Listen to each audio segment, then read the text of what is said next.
नमस्कार दोस्तों, आज हम स्टार्ट करने वाले हैं शब्द रचना, जो हिंदी का चैप्टर नंबर 3 है। शब्द रचना का यूपीएससी या सारे एग्ज़ाम जिसमें हिंदी पूछे जाते हैं उसमें बहुत ही महत्वपूर्ण रोल है। ठीक है, अगर मैं यहाँ बात करता हूँ शब्द रचना की, तो देखिए यहाँ पे शब्द रचना की अगर बात करी जाए, शब्द रचना को 3 भागों में, पहली बात 2 भागों में बांटा गया है। कौन कौन सा है? एक है सार्थक शब्द, एक है निरर्थक शब्द।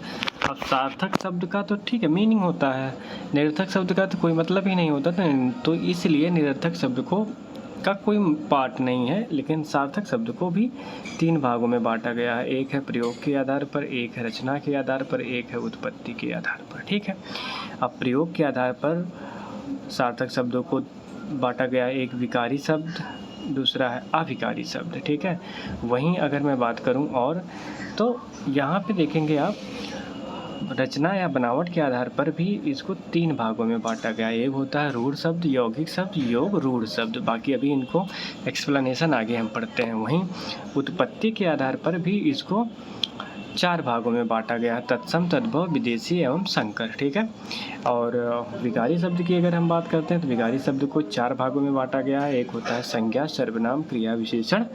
ठीक है, और अगर अविकारी शब्द की बात करूं तो क्रिया विशेषण, संबंध बोधक, समुच्चय बोधक, विस्मयादि बोधक। ये सब तो इसके हो गए, भाग हो गए। ठीक है, कि शब्द को सार्थक शब्द, निरर्थक में बांटा गया है, और सार्थक को कितने कितने पार्ट हैं। अब इनको हम पहले समझते हैं कि शब्द क्या होता है। बेसिकली शब्द किसे कहते हैं तो ये जानते हैं। तो शब्द की अगर मैं बात करूं तो यहाँ पे आप देखिए, शब्द एक या एक से अधिक, ठीक है, एक या एक से अधिक वर्णों के, ठीक है, कैसे एक या एक से अधिक वर्णों के मेल से बने स्वतंत्र शब्द या वर्ण समूह को शब्द कहते हैं। ठीक है, जैसे अभय। अब अभय में आप देखेंगे आ, भ और या, ये 3 वर्ड मिलकर के एक शब्द बने हैं। ठीक है, जिसका एक अपना मतलब होता है। वैसे अरविंद, अभिषेक आदि। ठीक है, यहाँ पे एक नोट भी दिया गया है। नोट ये है कि सामान्य बोलचाल की भाषा में हम वर्ण एवं अक्षर शब्द का प्रयोग एक ही अर्थ के लिए करते हैं। ठीक है, लेकिन विन्यास के समय इन दोनों में अंतर स्पष्ट होता है। जैसे अगर मैं बात करूँ राहुल, तो राहुल को अगर हम देखते हैं तो यहाँ पे रा प्लस रा पे कौन सी मात्रा लगती है? आ की, बड़ा वाले आ की, प्लस में हा, फिर हा पे ऊ की मात्रा लगती है, प्लस में ला, प्लस में आ की मात्रा ला पे होती है। ठीक है, ये कब है? ये तब है जब हम यहाँ पे उसका विन्यास करते हैं, अन्यथा हम राहुल को ऐसे ही लिख लेंगे। ठीक है, इस राहुल शब्द में यहाँ पे देखिए दिया भी 3 अक्षर हैं, राहुल, जबकि वर्ण 6 है। बाकी 6 वर्ड आपको समझ में आ गया, उनकी मात्रा का विन्यास कर दिया गया है। ठीक है, यहाँ पे आप देख सकते हैं। ठीक, चलिए अब आगे चलते हैं। अब हम पढ़ेंगे वर्ड। वर्ड क्या होता है? तो वर्ड आप समझिए ध्वनियों के लिखित रूप, ठीक है, या उस मूल ध्वनि को वर्ण कहा जाता है जिसके खंड ना हो सके। क्या ना हो सके? खंड ना हो सके, यानी जिसको ब्रेक ना किया जा सके। वर्ण बोला जाने वाला छोटे से छोटा टुकड़ा है, जैसे आ, ई, का, खा, गा से लेकर के ज्ञा तक। ठीक है, ये सब के सब क्या हैं? ये सब के सब वर्ड बोले जाते हैं। देखिए, कहीं न कहीं पर वर्ड शब्द के लिए ध्वनि शब्द का प्रयोग मिलता है। इन ध्वनि, ठीक है, इन ध्वनि की अगर मैं बात करता हूँ, जैसे यहाँ पे हमें बताया गया है कि इन ध्वनियों अर्थात वर्णों के लिखने के लिए जिस लिपि का प्रयोग करा जाता है, ठीक है, लिपि चिन्हों का प्रयोग किया जाता है, उन्हें क्या हम कहते हैं? उन्हें हम लिपि कहते हैं। ठीक है, अब यहीं अगर मैं बात करूं, जो लिपि होती है ये हमारी क्या है भाई? लिपि हमारी हिंदी भाषा, ठीक है, देवनागरी लिपि में लिखी जाती है। यानी कि हिंदी भाषा किस लिपि में लिखी जाती है? यहाँ से हमें क्लियर हो गया, हिंदी भाषा देवनागरी लिपि में लिखी जाती है। अक्षर अर्थात जिसका क्षर ना हो सके, यानी जिस ध्वनि या ध्वनि समूह का उच्चारण एक सांस, ठीक है, एक सांस अर्थात एक ही प्रयास में होता है, उन्हें हम क्या कहते हैं? उन्हें हम अक्षर कहते हैं। जैसे क, ख, ग, घ, ज्ञ। यहाँ पे एक हमारे पास नोट भी है। नोट ये है कि सभी स्वर ध्वनियाँ वर्ण और अक्षर दोनों होते हैं। ठीक है, सामान्यतः शब्द 2 प्रकार के होते हैं। अच्छा, कौन कौन से शब्द होते हैं? जस्ट हमने ऊपर पढ़ा था कि शब्द 2 ही प्रकार के होते हैं। एक तो शब्द होता है अपना सार्थक, क्या होता है? एक सार्थक शब्द होता है, और एक क्या होता है? एक होता है अपना निरर्थक। ठीक है, जैसे यहाँ पे आप देख पा रहे होंगे सार्थक शब्द को, तो सार्थक शब्द में आप समझिए यहाँ पे जैसे, ठीक है, सार्थक शब्द किसे कहते हैं? जिन शब्दों, ठीक है, जिन शब्दों का कुछ ना कुछ अर्थ होता है उसे हम सार्थक शब्द कहते हैं, ठीक है। जैसे रोटी, ठीक है, रोटी, पानी, ठंडा आदि। वहीं निरर्थक शब्द उसे कहते हैं जिन शब्दों का अपना कुछ अर्थ ना होता है, उसे निरर्थक कहते हैं। जैसे बोटी हो गया, वानी हो गया, डंडा, ठीक है, वंडा हो गया। जैसा नहीं कहते हैं कि रोटी बोटी, पानी वानी, अंडा बंडा, है ना। तो ये जो लास्ट में शब्द लगते हैं रोटी बोटी, इसका कोई मीनिंग नहीं होता है, तो ऐसे आम बोलचाल में लिख दिया जाता है। ऐसे सार्थक शब्दों के साथ ही निरर्थक शब्दों का प्रयोग साधारण बोलचाल में किया जाता है। जैसे पानी वानी लाओ, रोटी वोटी दो, डंडा वंडा कहाँ, ठीक। अब प्रयोग के आधार पर अगर हम बात करें तो देखिए, प्रयोग के आधार पर जो है इनकी अगर हम बात करते हैं तो प्रयोग के आधार पर शब्द भेद, प्रयोग के आधार पर शब्द को दो भेद हैं। एक होता है विकारी भेद और एक होता है अविकारी, ठीक है। अब विकारी क्या होता है? विकारी ऐसे शब्द, कौन से शब्द, ठीक है, विकारी की अगर मैं बात करता हूँ तो विकारी होते हैं ऐसे शब्द जिन शब्दों में लिंग वचन और कारक, लिंग वचन और कारक के आधार पर उसके रूप में विकार अर्थात परिवर्तन होता है, उसे हम विकारी शब्द कहते हैं, ठीक है। विकारी शब्द के भी 4 भेद हैं। तो कौन कौन से 4 भेद हैं इसके? आप यहाँ देखोगे इसके 4 भेद हैं। ये संज्ञा, सर्वनाम, क्रिया और विशेषण, ठीक है। ये इसके क्या हो गए? 4 भेद हो गए, ठीक है, ठीक है। क्योंकि इनके रूप में लिंग वचन और कारक के आधार पर परिवर्तन किया जा सकता है, ठीक है। लेकिन वहीं अगर मैं बात करता हूँ अविकारी शब्द, जिन शब्दों में लिंग वचन या कारक के आधार पर, ठीक है, उसके रूप में विकार अथवा परिवर्तन नहीं होता है, उसे हम अविकारी शब्द कहते हैं, ठीक है।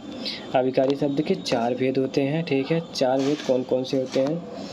पहले देखिए, अविकारी शब्द की अगर मैं बात करता हूँ यहाँ पे 4 भेदों में से एक है क्रिया विशेषण, संबंध बोधक, समुच्चय बोधक एवं विस्मय आदि बोधक। ये चारों अविकारी शब्द होते हैं क्योंकि इनके मूल रूप में लिंग वचन और कारक के आधार पर परिवर्तन नहीं किया जा सकता, ठीक है। नोट हमारा यहाँ पे एक है कि इस प्रकार हम कह सकते हैं कि विकार के आधार पर शब्द 8 प्रकार के होते हैं, जिन्हें 2 भागों में विकारी और अविकारी में बांटकर उसका अध्ययन किया जाता है। अब देखिए यहाँ पे एक और आ गया, व्युत्पत्ति, ठीक है, या रचना के आधार पर या बनावट के आधार पर शब्द भेद। जैसे व्युत्पत्ति, रचना, आधार पर शब्द के 3 भेद होते हैं। एक होता है, ठीक है, रूढ़ शब्द, दूसरा होता है यौगिक शब्द, तीसरा होता है योग रूढ़ शब्द, ठीक है। अब रूढ़ शब्द क्या होते हैं, हम इनके बारे में थोड़ी सी जान लेते हैं। रूढ़ शब्द जिन शब्दों का, ठीक है, क्या, जिन शब्दों के सार्थक खंड ना किए जा सके, अर्थात जिन शब्दों का खंड कोई सार्थक यानी निश्चित अर्थ प्रकट नहीं करते हैं, उन्हें हम रूढ़ शब्द कहते हैं, ठीक है। जैसे आज, कल, पर, नाक, कमल आदि, ठीक है।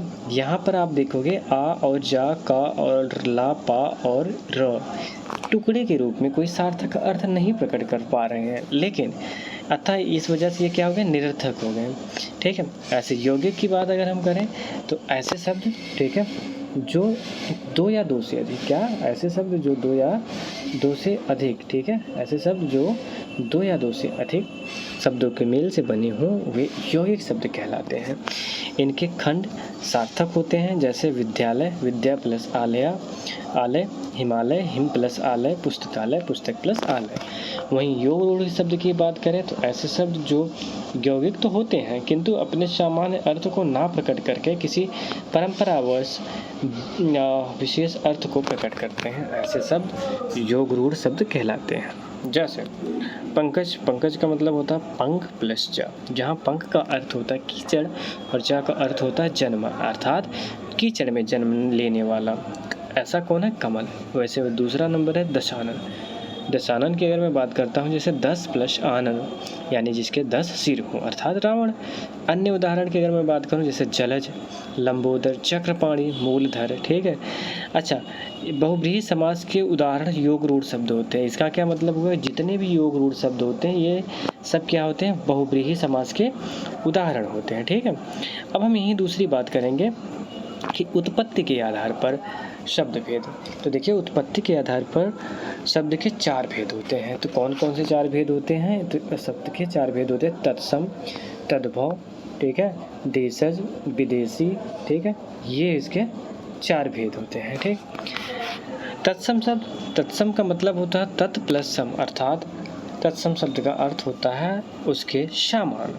तत् मतलब उसके, सम मतलब समान, उसके समान, जैसा, उसके जैसा, अर्थात संस्कृत के समान, जिसका हम संस्कृत में जैसे लिखते हैं। जैसे अगर माने जो शब्द संस्कृत भाषा से हिंदी में बिना किसी परिवर्तन के ज्यों के त्यों लिखा गया है, उन्हें तत्सम शब्द कहते हैं। जैसे आम्र, हरिद्रा, गोमल, ठीक है, सूची आदि। तद्भव शब्द तत् प्लस भव, यानी तत् का मतलब होता है उससे, भव का मतलब होता है होना। तद्भव शब्द का अर्थ उससे होना, अर्थात संस्कृत से उत्पन्न होना, ठीक है। जो शब्द संस्कृत और प्राकृत से विकृत होकर हिंदी में आए हैं वे तद्भव शब्द कहलाते हैं। अर्थात जो शब्द रूप परिवर्तन के बाद संस्कृत से हिंदी में लाए हैं या हिंदी में आए हैं, वे सभी शब्द तद्भव शब्द कहलाते हैं। जैसे आम, हल्दी, हरदी, गोबर, सुई आदि। नोट, तत्सम शब्द पर विस्तार से चर्चा तत्सम तद्भव के अंतर्गत आगे किया गया। तीसरी अगर मैं बात करूं, देशज शब्द। देशज शब्द का मतलब होता है देश प्लस चा, अर्थात जो अपने ही देश में जन्मा हो, अर्थात, ठीक है। जैसे जिन शब्दों की उत्पत्ति का पता नहीं चलता है उन्हें देशज शब्द कहते हैं। ऐसे शब्द संस्कृत एवं विदेशी भाषाओं के शब्दों से अलग क्षेत्रीय प्रभाव के कारण परिस्थिति एवं आवश्यकता अनुसार बनकर स्वतः प्रचलन में आ जाते हैं। जैसे अगर बात करूँ देशज शब्दों के उदाहरण हैं झाड़ू, पगड़ी, ठेठ, झोला, तेंदुआ, चिड़िया, कटरा। घास फूस के बने छप्पर को रखने वाली दीवार को कटरा कहते हैं। ठठेरा, कटोरा, खिचड़ी, ठुमरी, जूता, कलाई, खिचड़ी, डिबिया, डोंग, पेड़, डाब, छोरा, खर्राटा, खचाखच, थोथा, फुनगी, खखरा, अंटा, लोटा, चषक, लथपथ, पेट, किलकित, बधड़ाम आदि। वहीं अगर विदेशी शब्द की अगर मैं बात करूँ तो कुछ ऐसे शब्द होते हैं जो विदेशी भाषाओं से हिंदी भाषा में आ गए हैं। ऐसे शब्दों को विदेशी या विदेशी शब्द कहते हैं। विदेशी भाषा के अंतर्गत हम अंग्रेजी, फारसी, अरबी, तुर्की, पुर्तगाली, फ्रांसीसी, डच, रूसी आदि भाषाओं का अध्ययन किया जाता है। अंग्रेजी भाषा के शब्द जैसे appeal, officer, ice cream, engineer, doctor, hospital, ticket, station, train, police, captain, lantern, theatre, bottle, rail, company, college इत्यादि, ठीक है। ये सब क्या हो गए, अंग्रेजी भाषा के शब्द हो गए, है ना। अब इसके बाद आगे चलते हैं। आगे क्या है, आगे यहीं पे अगर मैं बात करूं, जैसे पिक्चर में आगे जाइए तो यहाँ पे दिया है picture, cinema, bank, guard, tie, pant, school, telephone, जज, रजिस्टर, डिग्री, कोर्ट, डायरी इत्यादि अंग्रेजी शब्द हैं। वहीं अरबी भाषा के शब्द की बात करें, अखबार, आज़ाद, इत्र, कागज़, कानून, किताब, जुलूस, जलसा, तारीफ, तकिया, तमाशा, तकदीर, तबीयत, गरीब, खुफिया, कुरान, तारीख, वकील, मुहावरा, कबीर, मरीज, रिश्वत, तूफान, जिक्र, हैजा, जुर्माना, शराब, कुर्सी, तुर्की, रोज़ा, हिसाब, अमीर, हक, हुक्म, अक्ल, इस्तीफ़ा, अल्लाह, उम्र, एहसान, वारिस, मशहूर, मुसाफिर, मौलवी, मौसम, मुकदमा, कीमत, खबर, नशा, मदद, दगा, औलाद, औरत, औसत, कब्र, कैदी, गैर, राय, आदमी। ये सब अरबी शब्द है। फारसी शब्द की बात करी जाए तो फारसी शब्द की अगर मैं बात करता हूँ, यहाँ से आसमान, अफसोस, आतिशबाजी, अदा, आबरू, अनार, आवाज़, आवारा, आईना, आफत, उम्मीद, कबूतर, कुश्ती, किशमिश, कमरबंद, किनारा, खरगोश, खुश, गिरफ्तार, गवाह, बीमार, सितार, सौदागर, लश्कर, बहरा, बेरहम, दीवार, गुलाब, गुल, चाबुक, गोला, गरम, चश्मा, चरखा, चौकी, चेहरा, नामर्द, तनख्वाह, चिराग, मलाई, मुर्गा, दवा, जादू, जिंदगी, जागीर, जिगर, तरकस, जोश, तमाशा, सरकार, सरदार, जोश, हफ्ता, खाल, खामोश, ताजा, चादर, पैमाना, मलीदा आदि। अब पुर्तगाली भाषा के शब्द की अगर मैं बात करूँ तो यहाँ पे आलपीन, आलमारी, तंबाकू, बाल्टी, फीता, कनस्तर, तौलिया, साबुन, चाबी, फीता, कमरा, काजू, गोदाम, गोभी, पादरी, परात, पिस्तौल, बुताम, मस्तूल, मेज, लबादा, साया, गमला, इस्पात, स्त्री, अलकतरा, अनानास, सागू, अचार, आलू, परात, पतलून आदि। तुर्की भाषा के शब्द की बात करें जैसे कुर्ता, कैंची, चाकू, तोप, बंदूक, बारूद, बेगम, कुली, चेचक, उर्दू, मुगल, बहादुर, तमगा, कुर्की, लाश, सौगात, चमचा, उजबक, कालीन, तलाश, लफंगा, सुराग, आका, आगा, काबू, दारोगा, बावर्ची आदि। तो यहाँ आप उत्तर प्रदेश सब इंस्पेक्टर की तैयारी कर रहे हैं तो आपको पता होना चाहिए जो दारोगा शब्द है ये तुर्की भाषा के शब्द हैं। फ्रांसीसी फ्रेंच भाषा के शब्द की अगर मैं बात करूँ जैसे बिगुल, कर्फ्यू, कूपन, कारतूस, बेसिन, रेस्तरा, रिपोर्टाज, ये तो हो गया फ्रांसीसी शब्द। चीनी भाषा के शब्द जैसे चाय जो आप पीते हो डेली, चीन, चीकू, लीची, तूफान। जापानी भाषा के शब्द रिक्शा, झम्पान, शाइनोरा। तिब्बती भाग चुंगी। मलय भाषा के शब्द खोपरा। डच भाषा के शब्द बम, तुरुप, ड्रिल। स्पेनिश भाषा के शब्द सिगरेट। ग्रीक भाषा के शब्द यूनानी, अकादमी। रूसी भाषा का शब्द जार, बोधका, स्तूपनिक, सोवियत, रूबल, बुजुर्ग, ठीक है, इत्यादि। नेक्स्ट आते हैं हम संकर शब्द। ऐसे शब्द जो दो भाषाओं के शब्दों का आपस में मिलकर बनाए लिए गए हों संकर शब्द कहलाते हैं। जैसे छायादार, छाया संस्कृत प्लस में दार फारसी, यानी कि संस्कृत प्लस फारसी के मिलन से जो शब्द बनते हैं या कोई भी दो शब्दों भाषाओं के मिलन से बनते हैं उसे हम संकर कहते हैं। रेलगाड़ी, रेल तो अंग्रेजी शब्द है जबकि गाड़ी हिंदी शब्द है। टिकट, घर, टिकट अंग्रेजी शब्द है, घर हिंदी है। अश्रु गैस, अश्रु हिंदी है, गैस अंग्रेजी है। पानदान, पान तो हिंदी है, दान फारसी है। सीलबंद, सील अंग्रेजी है, बंद फारसी है। वर्षगांठ, वर्ष संस्कृत है, गांठ हिंदी है। जांच करता, जांच हिंदी है, करता संस्कृत है। अपील करता, अपील अंग्रेजी है, करता संस्कृत है। उड़न तस्तरी, उड़न तो हिंदी है, तस्तरी क्या है, फारसी शब्द है। उद्योगपति, उद्योग संस्कृत है, पति हिंदी है। जबकि बस अड्डा की हम बात करते हैं तो बस अंग्रेजी शब्द है जबकि अड्डा देसी शब्द है। ऑपरेशन कक्ष, ऑपरेशन अंग्रेजी शब्द है, कक्ष संस्कृत शब्द है। बेढ़गा, बे फारसी है और ढगा देसी है। सजा प्राप्त, सजा फारसी शब्द है, प्राप्त संस्कृत है। बम वर्षा, बम डच शब्द है, वर्षा हिंदी शब्द है। अब बाकी यहाँ पे आता है नेक्स्ट उपसर्ग, ठीक है। देखिए उपसर्ग तो मैं आज ही करा दूँ लेकिन दिक्कत ये है उपसर्ग की क्लास कितनी है, तो ठीक है उपसर्ग नहीं, उपसर्ग नेक्स्ट क्लास में होंगे। आप अभी तक यहाँ तक चैप्टर को पढ़िए, बार बार रिवाइज करिए। मैं यहाँ से नेक्स्ट वीडियो में उपसर्ग प्रत्यय को बना दूँगा, ठीक है। आशा करता हूँ आपको वीडियो अच्छी लगी होगी। अगर ये वीडियो अच्छी लगी है तो कृपया लाइक, सब्सक्राइब, शेयर करें और जल्द से जल्द मेरे सब्सक्राइबर बढ़वाएँ, व्यूज़ बढ़वाएँ, ठीक है। और आप भी पढ़ाई करिए। अब ये है कि यूपीएसआई में इससे बहुत सारे क्वेश्चन आपको देखने को मिल जाएंगे। इसके बाद मैं इसके इस चैप्टर की पूरी प्रैक्टिस करा दूंगा। अगर इतना आप 2-3 बार कर लेंगे तो इस चैप्टर से आपको कोई डाउट नहीं होगा। इसके बाद मॉक टेस्ट दीजिए, ठीक है। नमस्कार, तब तक के लिए।